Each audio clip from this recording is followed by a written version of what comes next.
Hello guys, welcome to Accolmile. This is Max, and today I want to talk about how to determine if your bike is suitable for BBS Bafang mid-drive motor or not. In my experience, there has never been a bike on which I have not been able to install BBS Bafang motor.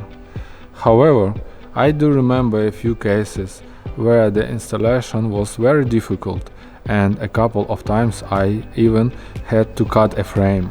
Let's talk about regular bikes and what is the fastest way to determine if BBS Bafang mid motor will fit on it or not.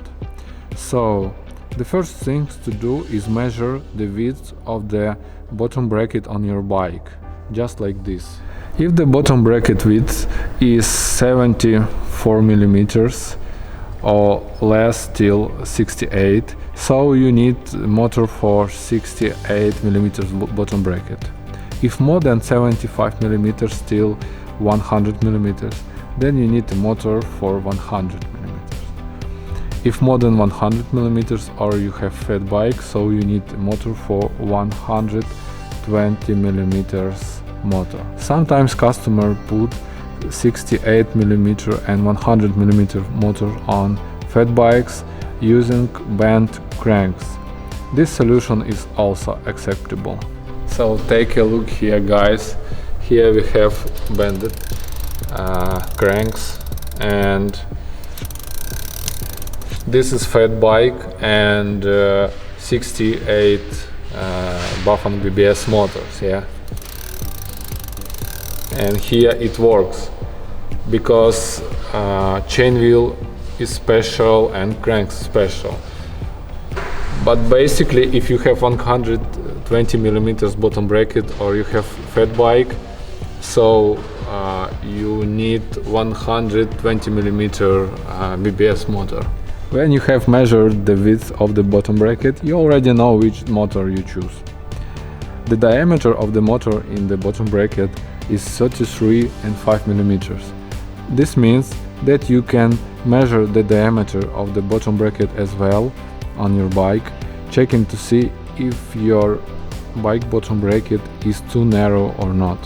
However, it's worth noting that most bottom brackets are 33 and 5 millimeters in diameter, so I don't think there will be a problem. What if the diameter is much larger than 35 millimeters?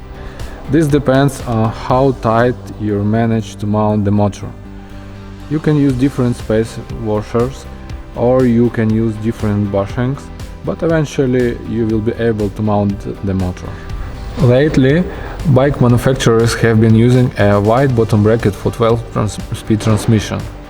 When installing the motor on the bikes, there is not enough room to screw in the lock nut from the kit. However, don't panic, as you can use a thread locker for the steel nut and the motor will be secure fastened. And the left crank that may be touching the rear suspension, you can sharpen or order a bent one. We are working hard to get the Bafang manufacturer to make housing on BBS longer and solve this problem. It's going to take a little time, but also the new Bafang BBS M635 or 435 already has the longer one bottom bracket, and there will be no problem with that. So guys, you see like small details discovered on the cable, and I cannot install the motor on the same frame, but the same BBS motor, yeah. So I will remove this cover and try to put inside.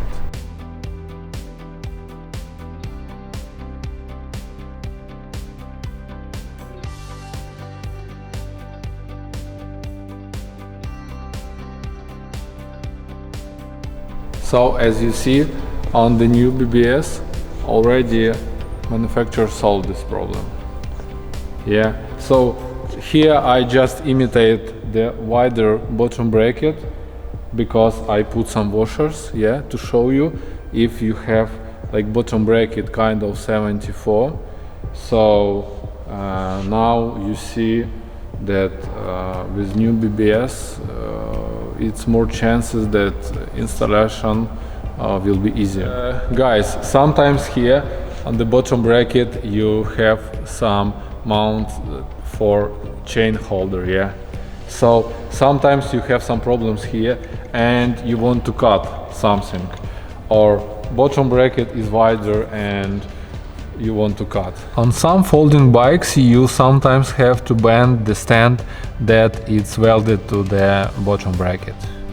A couple times on the eccentric bottom bracket I had to sharpen the screws that tighten it because there was no room for the motor.